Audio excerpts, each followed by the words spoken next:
Hello everyone. आज हम पढ़ने वाले हैं वेक्टर और इसको हिंदी में बोला जाता है सदिश। इसको पढ़ने के सबसे पहले अगर हम बात करें तो इसके हमारे बहुत सारे फायदे हैं। तो इसके सबसे पहली चीज़ की इसके एप्लीकेशंस बहुत है। जब भी आने वाले जितने भी हमारे टॉपिक होंगे, जैसे हम आगे काइनेमेटिक्स पढ़ने वाले हैं, न्यूटन्स लॉ ऑफ मोशन पढ़ने वाले हैं, और जितने भी ऑलमोस्ट जितने फिजिक्स के टॉपिक है मैक्सिमम में इसका यूज़ होना है। तो इसको बहुत अच्छे से आप समझिएगा, ठीक है। तो हम स्टार्ट करते हैं इसको। तो वेक्टर वेक्टर पढ़ने से पहले हमें ये समझते हैं कि वेक्टर होता क्या है। तो वेक्टर का सीधा सा मतलब है ए फिजिकल क्वांटिटी।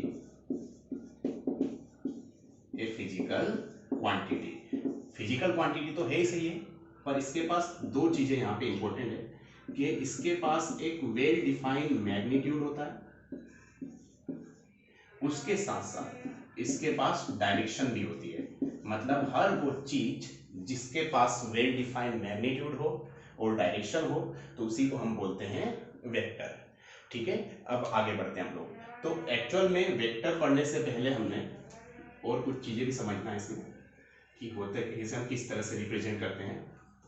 जैसे हमारे पास कोई एक वेक्टर है, अब मैं इसको एरो से इसलिए रिप्रेजेंट कर रहा हूं क्योंकि इसकी एक वेल डिफाइंड डायरेक्शन होती है। मान लो इस वेक्टर को हम बोलते हैं ए, के ऊपर हम यहाँ पे एरो लगाएंगे। तो ये जो ए है, ए तो इसका जो मैग्नीट्यूड रिप्रेजेंट करेगा और साथ में जो एरो है, ये एरो जो है इसकी डायरेक्शन रिप्रेजेंट करेगा। तो हम समझ जाएंगे कि कोई भी अगर क्वांटिटी इसके पास एरो लगा हुआ है जिसके ऊपर, तो उसे हम बोलेंगे वेक्टर। तो हम यहाँ से आगे बढ़ते हैं, यहाँ तक की बात आपको समझ में आ गई होगी। अब यहाँ से हम कुछ वेक्टर्स के बारे में पढ़ेंगे कि कितने टाइप्स के होते हैं। तो टाइप्स में सबसे पहले अगर हम बात करें तो एक वेक्टर कहलाता है जिसे हम बोलते हैं नल वेक्टर, या फिर इसे बोलते हैं हम जीरो वेक्टर, ये इसे हम शून्य सदिश भी बोलते हैं हिंदी में। तो नल वेक्टर क्या होता है? मतलब एक ऐसा वेक्टर जिसका मैग्नीट्यूड जीरो के इक्वल हो, तो उसको हम बोलते हैं नल वेक्टर। दूसरा केस अगला जो आता है हमारे, जिसे हम बोलते हैं यूनिट वेक्टर। यूनिट वेक्टर मतलब वो क्वांटिटी जिसका मैग्नीट्यूड, नाम से ही लग रहा है यूनिट, यूनिट का मतलब क्या होता है? वन, कि जिसका जो मैग्नीट्यूड है वो कितना हो जाए? वन हो जाए, तो उसे बोलते हैं हम लोग यूनिट वेक्टर। यहाँ तक से ठीक है, समझ में आ गया। उसके बाद यहाँ से हम आगे बढ़ते हैं।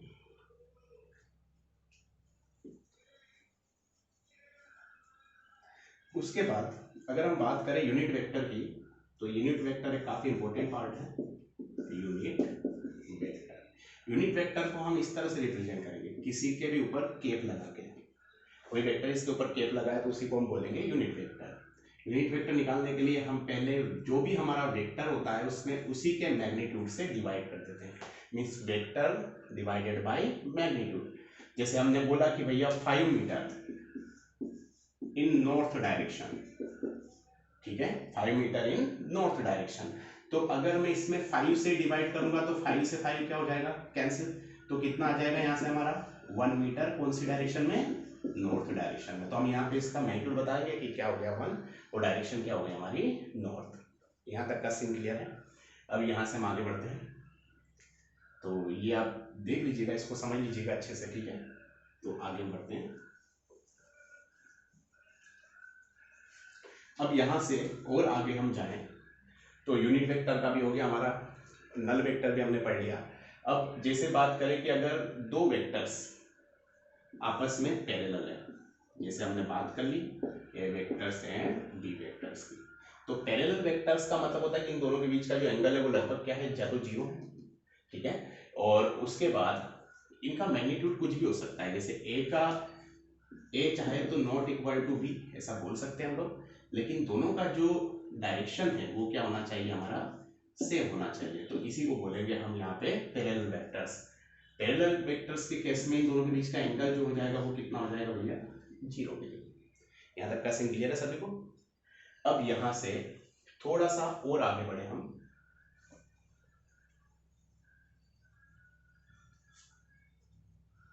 तो यहाँ से आगे बढ़ने के लिए हमने सबसे पहले एक वेक्टर आता है जिसे हम बोलते हैं रिजल्टेंट। रिजल्टेंट हम कैसे निकालेंगे? सपोज करो हमारे पास दो वेक्टर है, this one is A vector and this one is B vector. और इन दोनों के बीच का जो एंगल है वो है हमारा थीटा। तो हमें रिजल्टेंट निकालने के लिए सपोज करो कि इनका जो रिजल्टेंट वेक्टर है कुछ आर, इसका हम वैल्यू बोल रहे हैं आर। आर वेक्टर है वो क्या है यहाँ पे रिजल्टेंट वेक्टर। तो रिजल्टेंट वेक्टर को हम कैसे करेंगे कि R vector is equal to क्या हो जाएगा यहाँ पे हमारा A plus B, A vector plus B vector. अगर मुझे इसका मैग्नीट्यूड निकालना है तो सीधी सी बात है, दोनों साइड हम स्क्वायर कर देंगे तो R square is equal to कितना हो जाएगा, A vector plus B vector का होल स्क्वायर। दोनों साइड अगर स्क्वायर करें तो यहाँ पे ए प्लस बी का होल स्क्वायर हम जानते क्या होता है, A square plus B square plus 2ab। लेकिन यहाँ पे 2ab की जगह 2ab cos थीटा, ठीक है, क्या जाएगा 2ab cos थीटा। तो यहाँ से रिजल्टेंट वेक्टर हमारा हो जाएगा under root of A square plus B square plus 2ab cos theta. यहाँ पे थीटा जो है वो ए और बी के बीच का एंगल रिप्रेजेंट करता है, ठीक है। तो हम कैसे निकालना है रिजल्टेंट, हमें कैसे याद रखना है, under root of A square plus B square plus 2ab cos theta. अब सपोज करो हम एक एग्जांपल लेते हैं, जैसे सपोज करो हमारे पास एक वेक्टर है ए जिसकी वैल्यू जो दे रखी है वो 3 दे रखी है, बी की वैल्यू दे रखी है हमारी 4 दे रखी है, और यहाँ पे इनके बीच का जो एंगल दे रखा है वो दे रखा है हमारा सपोज करो 60 डिग्री। तो हमने रिजल्टेंट निकालना है, कैसे निकालेंगे हम, तो क्या करेंगे, ये वैल्यूज हम कहाँ पे पुट कर देंगे, ये वाले फार्मूले में, देखते हैं हम कितना आता है। तो यहाँ से r की वैल्यू अगर हम बात करें तो कैसे आ जाएगा, डायरेक्ट रखा हूं मैं यहाँ पे, की जगह 3, 3 का स्क्वायर कितना हो जाएगा भैया 9, b की जगह 4, 4 का स्क्वायर 16 प्लस 2 मल्टीप्लाई a की जगह 3, b की जगह 4 cos 60। तो यहाँ पे कितना हो जाएगा ये भैया 25 प्लस 4 3 जा 12 प्लस 24 मल्टीप्लाई cos 60 की वैल्यू सभी को पता है कितनी होती है भैया 1/2, तो ये हो जाएगा 12, तो अपना ये हो जाएगा अंडर रूट 37। तो ये हमारा रिजल्टेंट वेक्टर का वैल्यू आ गया। यहाँ तक समझ में आ गया सभी को। ऐसे ही इसको मैं हटा दे रहा हूं।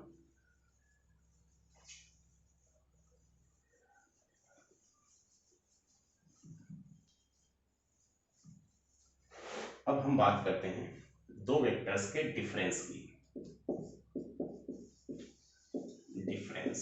डिफरेंस सीधी सी बात है, अगर हम डिफरेंस सपोज करो हमारा डेल्टा आर है तो delta A minus B, A vector minus B vector, तो सीधी सी बात है इसको जब हम स्क्वायर करेंगे तो यहाँ से भी हमारा डेल्टा आ जाएगा, जैसे हमने पिछले क्वेश्चन में किया था, A square plus B square minus 2ab cos theta, A square plus B square minus 2ab cos theta. यहाँ तक का समझ में आ गया सारी चीजें। अब इसके बाद हम यहाँ से क्या करते हैं, सपोज करो यहाँ पे भी हम कुछ वैल्यूज ले लेते हैं कि किस तरह से हमें यहाँ पे निकालना है। जैसे सपोज करो हमें क्वेश्चन लेते हैं तो ये डिफरेंस का आपको सिर्फ फार्मूला याद रखना, A square plus B square minus 2ab cos theta.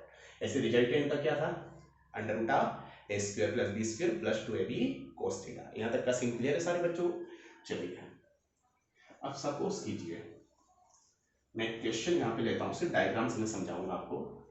Suppose कीजिए ये पार्टिकल है, वो एक आर रेडियस पे सर्कुलर मोशन कर रहा है किसी वेलोसिटी v से, ठीक है, किसी स्पीड v से ये इस तरह से आर रेडियस का कोई हमारा सर्कल है और उसमें ये क्या कर रहा है हमारा सर्कुलर मोशन।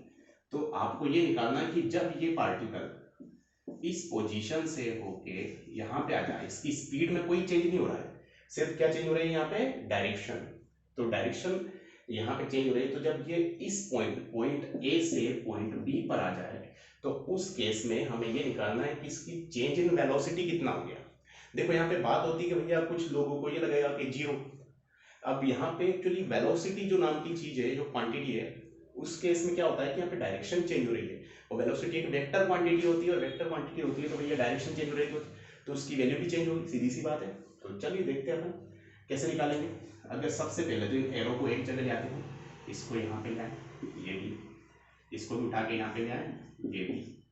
तो यहाँ पर अगर हमारा v1 इक्वल टू भी मान ले तो ये भी v है, v2 इक्वल टू भी मान ले तो ये भी v है, इनके बीच का एंगल कितना हो जाएगा यहाँ पे 90 डिग्री। तो हम यहाँ पे डिफरेंस चेंज इन वेलोसिटी निकालें, कैसे निकालेंगे भैया, जैसे वहां पे निकाला था a1 square plus b a square plus b square, like यहाँ पे v1 square plus v2 square minus 2v1 v2 cos theta, कितना हो जाएगा यहाँ पे v1 स्क्वायर भी क्या v1 भी v है तो v square plus b square minus v into V cos, कितना एंगल है इनके बीच में, थीटा कितना हो गया हमारा यहाँ पे 90 डिग्री, कोस 90 की वैल्यू कितनी हो जाएगी हमारी 0, तो ये टर्म तो हमारा 0 हो जाएगा। तो कितना हो गया हमारा यहाँ पे B square plus B square, 2b square तो अंडर रूट 2b स्क्वायर, और 2b स्क्वायर तो ये 2 को बाहर लाएंगे तो रूट 2 v स्क्वायर को, तो ये भी, तो हमारा चेंज इन वेलोसिटी कितना आ गया यहाँ पे रूट 2v। तो ध्यान रखें कि अगर कोई पार्टिकल सर्कुलर मोशन कर रहा है तो इसका ये मतलब नहीं है कि उसकी वेलोसिटी में कोई चेंज नहीं हो रहा है। हाँ, उसकी स्पीड कांस्टेंट हो सकती है, लेकिन उसकी वेलोसिटी टाइम के साथ साथ क्या होगी, चेंज होगी। यहाँ तक समझ में आया? तो हमने यहाँ पे सिर्फ दो कॉन्सेप्ट सीखे, एक तो रिजल्टेंट वेक्टर क्या होता है, ये दोनों को हमने सम किया था, तो वहां से हमें क्या याद रखना है, under root of a1 square A square plus b square plus 2ab cos theta. ऐसे डिफरेंस में क्या याद रखना है, under root of a square plus b square minus 2ab cos theta. Theta क्या है यहाँ पे, दोनों वेक्टर्स के बीच का एंगल। तो अगली वीडियो में हम जो पढ़ने वाले हैं उन्हें बोलेंगे हम पोजीशन वेक्टर पढ़ेंगे, और उसके बाद पढ़ेंगे हम डॉट प्रोडक्ट। ठीक है, तो ये सिर्फ इतना था, जो दो फार्मूले आपने बहुत अच्छे से याद रखना है, एक तो रिजल्टेंट का और दूसरा डिफरेंस का। Thank you for the watching, और ये चैनल को आप सब्सक्राइब कीजिए और आगे आने वाले जितने वीडियोज है उनका मजा लीजिएगा। Thank you so much.